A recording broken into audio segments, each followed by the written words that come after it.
Well, good morning, and this is April 27th, and we're talking today about a review of Chapter 9, and this is about panels and creating a control panel, and basically this is a review of a chapter that we studied in 2410, but it's well worth considering.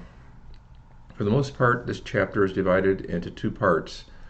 The first part is having to do with the nuts and bolts, the things that you can do to make a control panel and make it right. The second part, we talk about the safety aspect and the changes that have come about as a result of the arc flash rules that have developed over the last 20 years. And at the end of the chapter, we do a little bit of digressing and talk about some ways of maybe getting around that. But again, this is basically a two-part chapter. First part is the nuts and bolts, how would you build a panel, things to think about. Second part is talking about the arc flash and the rules having to do with arc flash. So first of all, we talk a little bit about 24 volts versus 110 volts.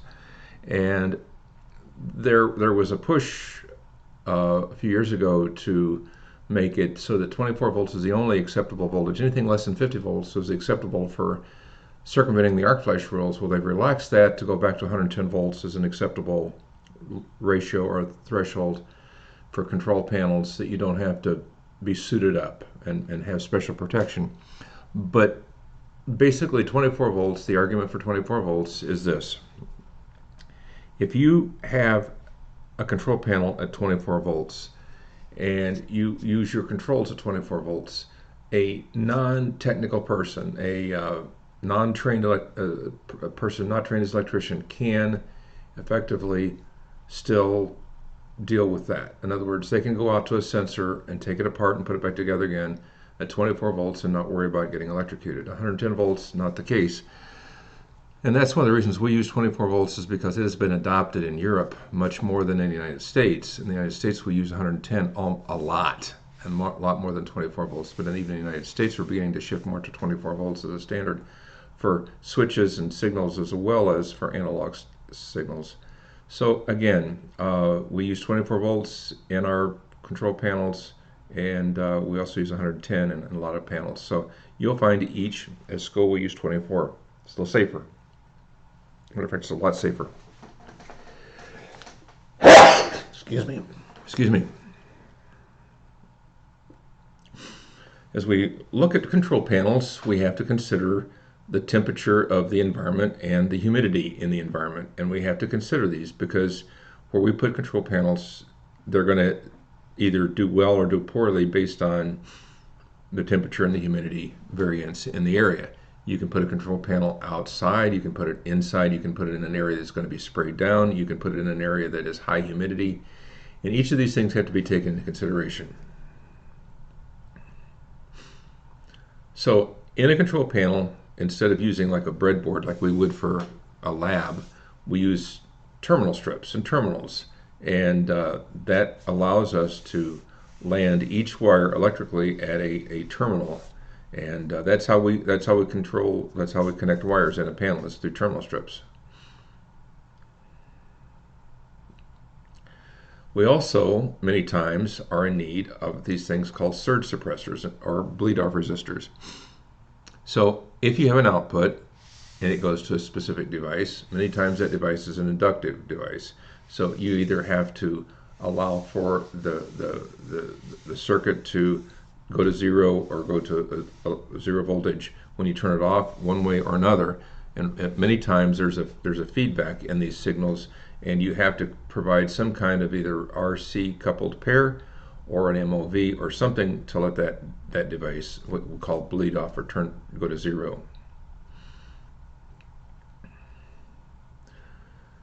In electrical drawings, we have what we call common practice, which is basically it is not what we have seen in our Allen Bradley and our Siemens drawings. This would be an Allen Bradley drawing, a vendor drawing from Allen Bradley, but this would be how you would interpret that in a PLC drawing. In other words, your card would be a vertical uh, rectangle, and then you would have your inputs to the left. Everything would flow to the right. So that would be an input card. So this would be what you would have seen from the vendor. Now, some people put these on their drawings, but they're hard to follow. These are not. And one of the reasons these are not hard to follow is because you can easily assign wire numbers to these. And I'll show you that in a minute. Here would be an output card. This would be a way you would find an output card in a book, and this would be the way you would find it on a drawing. This is typically the way that everybody draws an output card on a drawing. Vertical, and then outputs to the right. So I mentioned a little bit before that we have to put a wire number on every wire. Why is that? Well, if you don't, you're going to get lost in a hurry. Every node or every tie point that has a common voltage across the board, you have to put a wire number to. So this wire, this wire here is the bus wire, and as you go through, now this could be the same voltage as this one, or it could be at 0 volts because the switch is closed or open. So if it closes, the voltage here is the voltage here. If it's open, this is 0. So this has to be a separate wire number. So this is a different signal than this one. This is a different signal than this one and this one. This is a different signal as well. So each of these wires carry a little different information in the system, and they all have to have separate wire numbers. Same for outputs.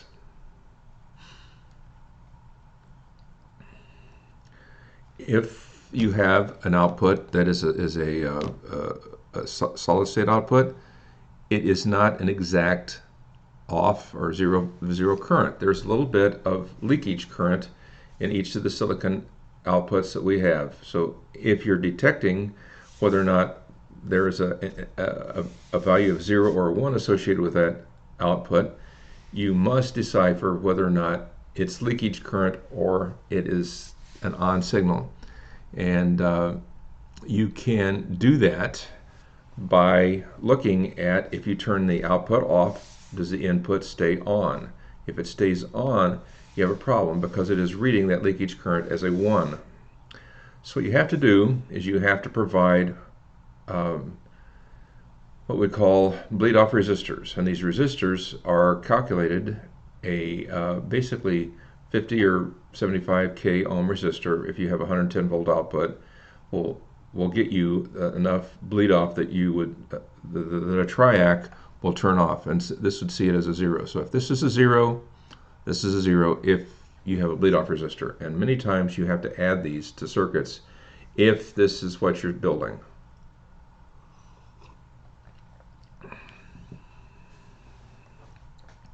Now we sometimes state things that we think are obvious, but you may not until you've actually thought about it for a while. When you go to buy, and you will, programmable controllers and peripheral equipment, you buy not just a single item, you buy a family of items. So you would buy a family of, you would design your system around a family of cards. For the various systems, you would have various choices, like you would have typically an Allen Bradley, you would have a control logics, or if it was a safety system, it would be a guard logics, or if it was a small system, it would be compact logics. So you're looking at, in the Allen Bradley, the compact series, but it's only sold to certain types of applications. Some people are going to always go for control logics applications because they're bigger and they need that more, the bigger system. So this would be the bigger system. The compact logic would be the smaller system. Or it may not have all the features that you want. Either way, you have to decipher which one you want to do. Maybe a little bit more robust, maybe a little bit less robust. I don't know, but they basically sell you two different types of systems. In the Siemens, the same way. They sell you a small system, or they sell you a bigger system, and they have changed their systems as well. So this would be the smaller system, the one that you've been familiar with, and this would be the older systems. This would be the 300 and the 400. This would be their older version. This is the regular, and this is the bigger system. Or this would be their remote system. But they also have a 1500, which is basically it's something like the 300, but the 1500 is their one that they're going to use as their standard going forward. This is a remote system. This would be like a remote station, and you could plug this in, and this is a PLC, and you actually program this as a PLC. This is a PLC behind an HMI. You can do that as well. Okay, so you're going to have to decide when you start work as to what kind of a system you're going to buy, a big one or a small one, middle-sized, that type of thing. You're going to have to decide that. Many of you will find that you will be told what to do for a while, but some of you will right out the very first have to decide what you're going to do, and you have to decide based on a family. Now here is the classic way of wiring 110. Output, source through the input device to the PLC input to the neutral. And that's all you have to worry about. Output, same thing. Source, output, output device, 110 volt neutral. That's all you have to worry about. High is a 1, 0 is 0. Here, however, is a different story with TTL or DC logic. So you would have a true high or a true low signal. One is the true low, one is the true high. And you have to decipher which one you're actually going to use. Most of the time we deal with true high logic for 24 volts, and that's what you're going to find in most applications, but every once in a while you're going to find true low, and that's going to give you a problem unless you recognize it and go forward with it. There are a lot of sensors today that will accept either true high or true low, and some sensors have two wires. One's a true high signal, one's a true low signal, so they give you both. Sometimes they have, some of these sensors have the ability to figure it out internally whether or not you're a true high input or true low input, and they can adjust. So there are some that are very smart, some that are semi-smart, and some that you still have to be careful of. So again, with DC, you always have to ask the question. With the AC, you don't.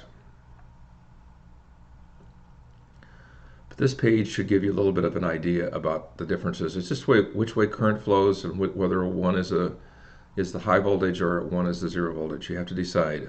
You have to know that before you go in. So here are some keys about the design of panels, and I want you to go through these at some point in time and just read through these.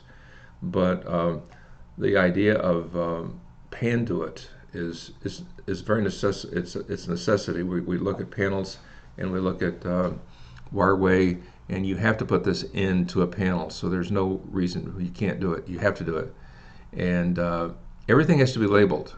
Everything in your panel has to be labeled. If you don't label it, you have no clue when you're troubleshooting it what is what, and you have to go back and look at it again.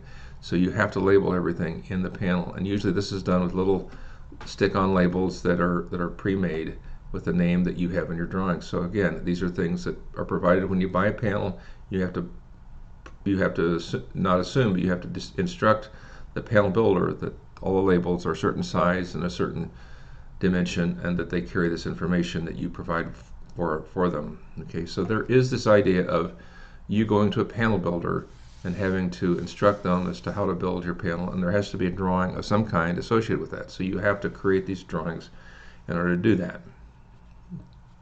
Okay. So this would be a typical layout of a panel. On the left-hand side, field wiring coming in a panduit, then your terminal strip, then your internal wiring. So when you build your panel at the panel shop, the wiring on this side is completed and all your devices are wired to this terminal strip. Then this side is left open, and then the electricians that are in the field will wire the wiring into this side and bring them these terminal strips, and that's how you get your panel built.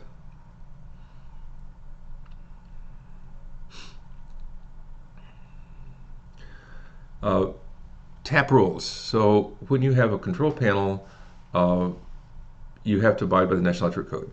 So the National Electric Code basically is a set of rules that protect wires from burning up. In other words, if you put more current through a wire than that wire can take, it'll heat up and eventually it'll catch on fire. So you don't want that. But that means that you would have to protect each wire in a control panel to a circuit breaker that is prescribed for that particular circuit. So I have a circuit, it has to have a circuit breaker in front of it. Well, in a control panel, you can pretty much not have to do that because of this 20 of the tap rules. The 25 and the 10-foot tap rule basically say the following. If I have a terminal block, let's say I have a terminal block that's capable of giving me 60 amps of power of current out of that terminal block. And this just has a bunch of terminals on it that you can feed off of and basically take a wire off of and use it as the beginning of a circuit. If I don't go more than 10 feet, I can use any size wire off of that terminal block. In other words, I could put a little 22 gauge AWG wire off of that 60 amp feed and I could go 10 feet. If I have a device that is rated to a third of 60 amps, let's say, what would be a third of 60 amps? Well, 20 amps. Well, a 14 gauge or a 12 gauge, it depends on the wire and all that, but basically a 14 gauge wire, it would be rated based on National Electric Code to carry 20 amps. So I could run a 14 gauge AWG wire off of this 60 amp terminal block for up to 25 feet. And that's far enough in most control panels to allow you to do that wiring in the control panel. So 25 feet, 10 feet, these are called the tap rules. And where are these tap rules found? They're in the National Electric Code. And they're summarized in Article 240-21B. And they've been around for a long time, but they're there, and they're there for a reason. And the reason that it is basically is so you can build control panels without having to provide hundreds of either circuit breakers or fuses that go ahead of each individual circuit. This saves that, and it's very practical, and it's a very nice thing to at least know about. And if you haven't ever read this before, be my guest, go back to that article in the National Electric Code book and read it, because it's there. It's been there for a long time. People know about it, but again, if you've never designed based on this and you think, whoops, how do people justify doing all this wiring of various bar gauges inside of a control panel without providing fuses? This is how they do it, and this is the control rule that allows you to do that. So this PLC I/O loading gives me a little bit of a rule, a set of rules for sizing of the power consumption that's going to be in my panel. So how much does each input and output require as far as energy or wattage? How much does it require? And you say, well, I look at the maximum number of maximum amount per individual inputs and outputs, and it can never go more than that. So I'm going to size my control panel based on the maximum of each input and output from my PLC. And if you do that, you're going to be way oversizing a transformer. A 75 kVA transformer might be sized instead of a 25 kVA transformer. And I've seen this before. People have actually done this. They say they went through and they sized everything based on the maximum value, and it gave them a really big number. That's not usually the case. And what usually you need to do is you need to look at exactly what is each individual input or output providing. In other words, what is it giving me, and what would I need to do for that input or output? Well, you look at, for instance, this input right here, which is an input to a terminal block, and you would say, okay, what is its input impedance? There's my key. Input impedance is 3K, 24 volts, 3K, there's my milliamps. That's all it takes. So that is the milliamps for this input, that input. That's all I have to do. Now, would it take more? Yes, it would take more. I could put this higher if I wanted to, but I know I've got 24 volts. There's my input impedance, there's my milliamps, and I'm done. So I add up all my inputs at 8 milliamps, find my wattage, and there's my kilowatts for my transformer. You go to the next biggest size transformer, and that's what you size it for. So again, inputs and outputs, do not go to the maximum, go to the value of the input that it actually is. 24 volts input impedance, it always gives you the input impedance. And as well, the output. Now, what do you have for output impedance? Well, I have a lamp. Okay, what is the value of the wattage of the lamp? 24 volts, so many watts, you can find the current. What about if I have a solenoid? Okay, solenoid's a different story. Solenoids have two values for current. They have the starting value and then they have the running value. So they start at a higher value than they have to run at. It takes more energy or more current to pull a solenoid in than it does to maintain it. So you have two values, the value of the inrush, and then you have the value of the maintenance value, which is two different values. You need to know those. You need to ask the question, how many of these need to be turned on simultaneously? If they're all to be turned on simultaneously, you must use the inrush value. If they're to be turned on staggered, you may not. You don't have to use the inrush value. You use the holding value. So again, you have to ask a question and you have to go further than just the immediate one. If somebody then would to change it on you and say, well, they must all be turned on at the same time, you must ascertain whether or not they're going to do that to you at a later date. But usually this is something that if you were designing a system, I would say, I want it in writing, whether or not you're going to turn them on all at the same time, or we can turn them on staggered. It's a big difference. Many times you have a lot of solenoids, you can have a lot of current going out based on that startup inrush. Relays, this section, and after we went through chapter 1 and you found out how neat relay, or chapter 2, excuse me, and you found out how neat relays were, that you could do about anything you wanted to with relay. Some people turn to relays for a lot of things, and this is just a warning shot to you that be careful, because they do have their mechanical devices and they do have a life that of so many turning on and turning off times, and then they go away, they fail. So they're neat little devices. They're like a switch, or they are a switch, but you must realize that they can wear out, they can get dirty, they can fail, and then you can have a problem. And this is a story about a problem that was sort of an embarrassment to the Navy, because they were going out in this submarine and it wouldn't submerge. They were thinking that everything was okay. And what happened was a relay that had been used for one application then got put back in storage and then was used for another application. The first application, it burned up a contact. Second application, that contact was not there, and it would not allow the submarine to submerge. So again, it's a little story about a real-life incident, but the point is that relays are to be used sparingly. And if you have to, be my guest. You can use them for some things, and they work very, very, very well. But if there's if you have to depend on them for long periods of time, there's a lot of problems, and you just have to read and figure out if it's exactly what you want or not. I will work a lot to try to put a system together that does not have relays in it, because you know there are going to be maintenance headaches down the road. So again, these are not bad things, but they are to be avoided if you can. Okay. So the relay did not allow the submarine to sink or to submerge. Just some drawings of various relays. This is an ad of sorts, and many of you are familiar with some of these devices already, and I don't need to bore you.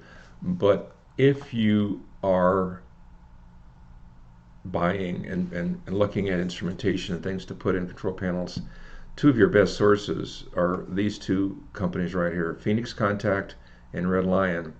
Red Lion has, over the years, gotten a little bit, I'd say, long in tooth, because 20 years ago, they were really, really good stuff. They may not be quite as good, but they have a lot of interface ideas. Phoenix Contact has maintained their ability to give you a device that will give you if you have 110 volts, you want to go to 24 volts. You have this, you want to go to that, or whatever. They have a lot of tricks and things you can use to put in a control panel to allow you to do that. In other words, I don't want to go back and have to build something on a breadboard. If I have to, I can, but I don't want to. And you cannot leave a breadboard alone in a control panel. You just can't do it, because the maintenance of the control panel is daily and it's ongoing. And somebody can look at it one day, and it's not you, it's going to be an electrician or somebody, and they're going to twiddle with it or pull a resistor or whatever, and then it goes. And if you put something in a control panel that is a specialty design, anything that can goes wrong in that control panel, they'll always point to that device as the culprit. So you don't want to do it. You want to find devices that look like and act like standard devices that you put in a control panel, that you can maybe set up a specific way with dip switches or whatever, and they do the job that you want them to do, but they're not your design. They're somebody else's design that you've modified.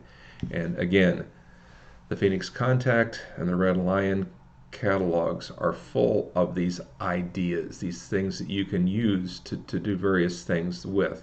And you don't have to be a genius to know that you really don't want to have that 3 a.m. call because of a device that you put in a control panel that made somebody, the thing doesn't work, and they say, well, that's that guy that did that part of it, that's what he did. So you don't want that. These are two really good contact points to get around that. Okay.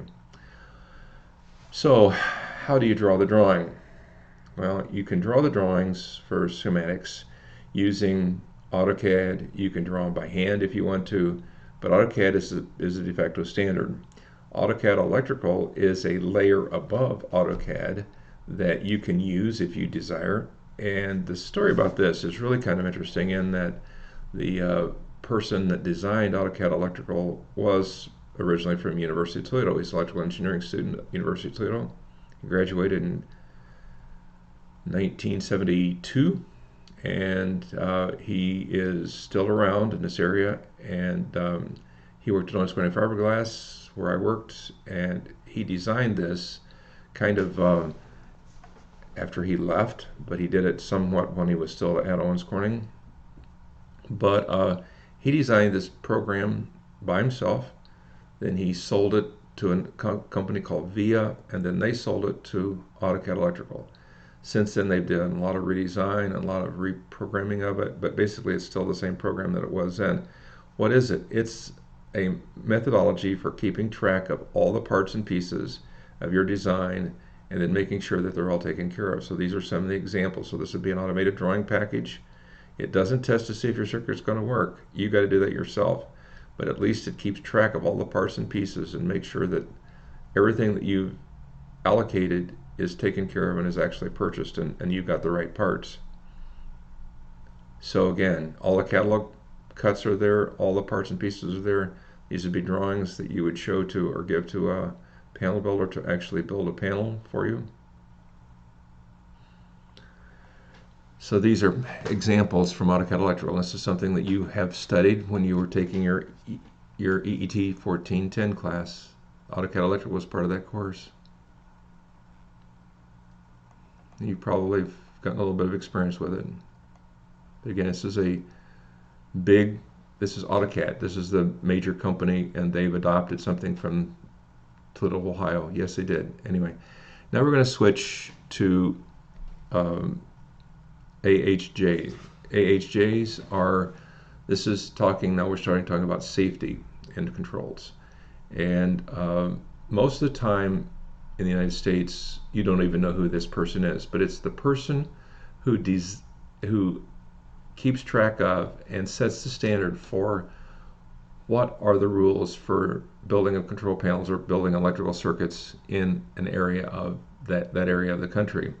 So these people have broad authority to interpret the National Electrical Code and to decide how the design is supposed to go.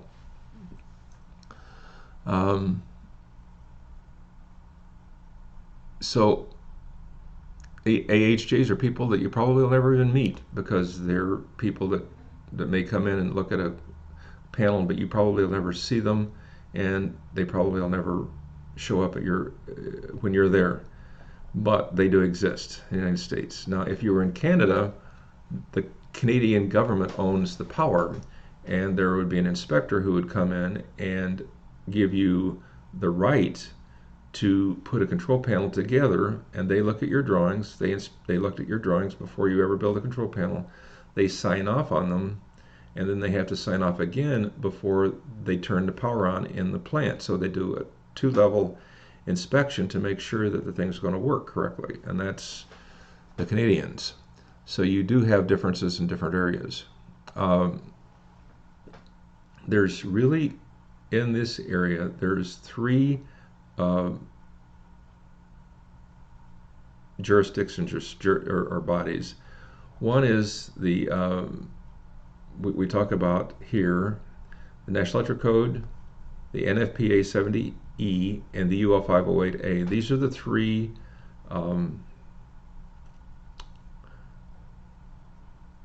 the three areas that you have to abide by in order to build a control panel. National Electrical Code is basic wiring.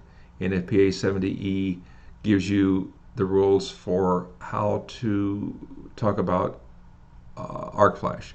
And UL 508A is the UL routing for that.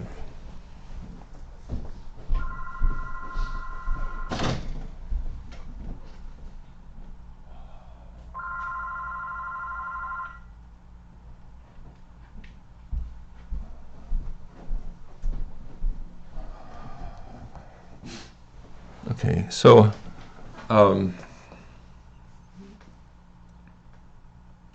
this is a level 4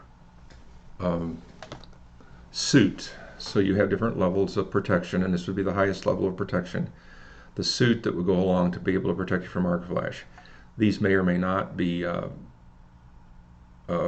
given the air conditioning hoses and that type of thing, so they may or may not be given air conditioning, but this would be to protect you or protect an individual from working on a live control panel with the highest level of arc flash.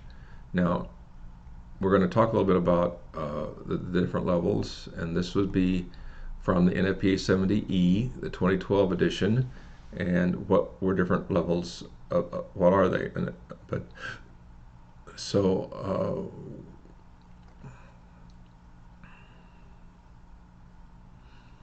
okay, what is the short circuit current rating? The short circuit current rating is the amount of current that if you were to short circuit your panel at the source, in other words, when you're coming in and you were to take the two leads, the plus and the zero, and short them together, what would be the current, the total current that could come in that inrush, in that instant of time? That's called the short circuit current rating, or SCCR. Now that is a value that you need to know, and that is the value that gives this panel its rating. Now the panel label is what is the UL 508A defines the label that goes on a panel, and this is the label that now has to go on a panel. Okay, so as you work in a company, you're going to be given some training on this, and then you're going to say, okay, you have to yearly be recertified for your NFPA certification, your arc flash certification. Yearly you have to go through a training regimen to be able to do this kind of work. In order to work on live panels over a certain rating, you have to be able to be recertified. And this would be an arc flash. This is an example of a short circuit that could create all this fire and throwing of copper. This is copper coming out of there, and it's like a bomb. It is a bomb. So this defines it a little bit. There's another picture of it.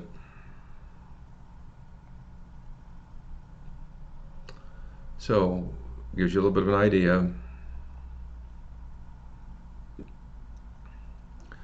If you see a panel like this, you're going to see a sticker on the front of it, a label, because this has motor controllers in it. It has stuff at 220 or 440 volt, and you know that this has the ability to hurt you if there was a short circuit in this panel. This can hurt you. This is exactly what they're talking about. If there is no sticker on the front of this panel, that means somebody's not done their job correctly. This would be in violation of the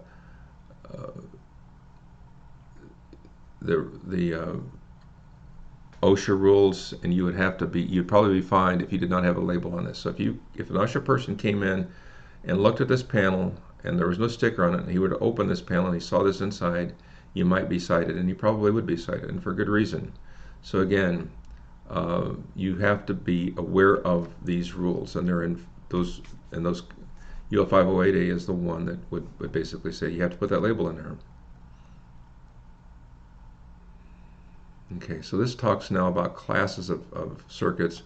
A class 2 circuit is have nothing to do with the arc flash, but it is a class 2 circuit that basically drops off of 110, and it allows you a low voltage signal for something like a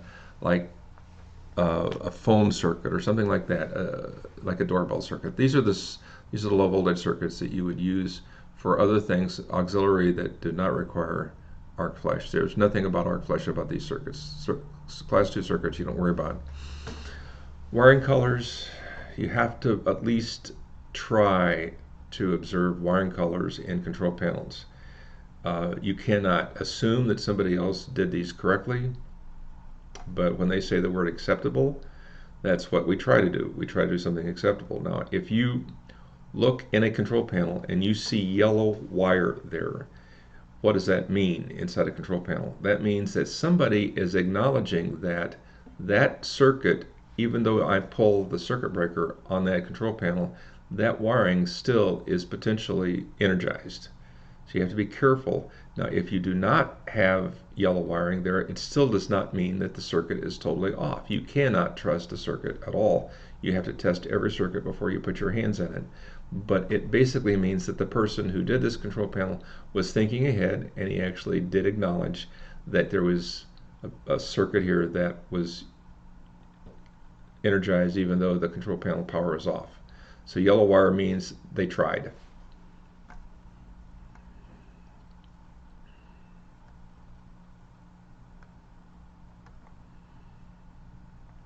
Color for buttons.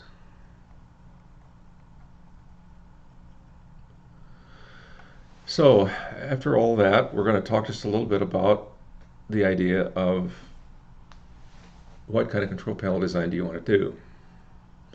There are certain circumstances where you do not have to physically design a control panel. You can use parts and pieces and hook them together like this.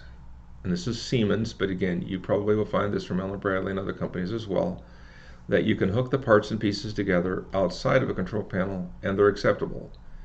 And there is a rationale for this, because even though this costs a lot of money, by the time that you pour money into a design that includes a set of drawings, going to a panel shop, shipping from the panel shop to going and checking at the panel shop and then sending it out, that costs a lot of money as well, and that's engineering time, and it's hidden. It's not hidden in the overall cost of the project, but this, you see most of the cost right here. Now, your decision making of what parts to buy is costing time, because it takes time to figure out which parts do I need. But once you've figured that out, these can be bolted into a backing in a control room or in a control area, and you can put this in without having to go to the cost of doing all that engineering work up front, and this saves time as well. Now, you say, who actually is doing this? Most people still build on panels, right? Most people are still using panels, correct? Well, I don't know. In 2008, I went to Germany for 2 weeks to get trained on Siemens program controllers, and one of the afternoons they pulled us into a seminar, and in that seminar they talked to us about this type of design, one of the things they talked about was this kind of design. And the Germans are full of numbers. So basically they said 80% still use control panels, but 20% of their work, of their sales, is in this type of design. So that was 2008. I can only imagine that more and more people are using this type of design today. So you may walk into a company and say, well, we need control panels. How do you do it? Well, would I ever consider something like this? Yeah, I would. Now, what are the limits? Well, obviously there are limitations. So this would be the design of various I/O, and you use everything with cables. But after a while, you say, but what about motors? Well, they have a limit of 5.5 kilowatts. In that era, they had 5.5 kilowatts per motor. So this would be the motors. This is what the motor controller would look like. So this would be outside of a control panel. You would not have to put this inside a control panel at all. Everything's handled with cables. Just think about it. Consider it. You don't have to do it this way, but at least now you have an idea that you might at some point in time in your life have to think, maybe I should design without having to do the drawings for a control panel. Okay, there's a typical control panel. It looks something like that. Could look something like that. Very useful control panel.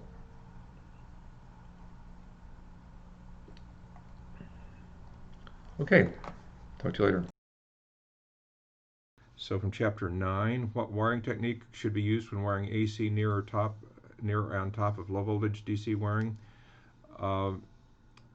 They should not be, and if you do have to cross them, they should be at 90 degrees so that you don't have them laying near each other or laying them parallel. Number 2, what is the minimum voltage? You should look that up, and that's on the website, so get used to using the websites for the various manufacturers. What is the value of a resistor needed to drain all the leakage current from an Allen Bradley? Usually about 50 k-watts is usually the right answer in that range. What is the wattage? Usually about a half watt or a 1 watt will do, but again, you do the calculations for that. What special precautions must be used for handling analog cable inside a control panel? Again, it should not be laid parallel with AC wiring and digital wiring at all, and it should be brought directly in and landed on the terminals for the PLC. Who or what is an AHJ? That's a authority having jurisdiction, and there is an authority having jurisdiction for every area in the United States, and they interpret the National Electric Code and say specifically what is applicable and what is not. And usually it's just, are we on this version or are we on a prior version of looking at the National Electric Code? Okay, I'm going to skip number 6. Number 7, why wouldn't the submarine submerge? Well, it wouldn't submerge because a relay had partially burned up and then it had been used again in another application. And so again, relays are, the whole idea of that exercise or that portion was to say that relays are not your friend, and they should be used very sparingly, and if you do use them, realize their limitations. Why isn't it a good idea to settle for Category 4 PPE? The answer is you will be wearing one of those suits, and even though they may be air conditioned, they're very uncomfortable, and most people don't like them. What color push button is associated with emergency stop or off? Usually red. You should look that up. List the elements of an arc flash panel tag. You should look that up. What 3 documents are used to design a control panel? NEC. So number 11 from chapter number 11. National Electric Code. NFPA 79.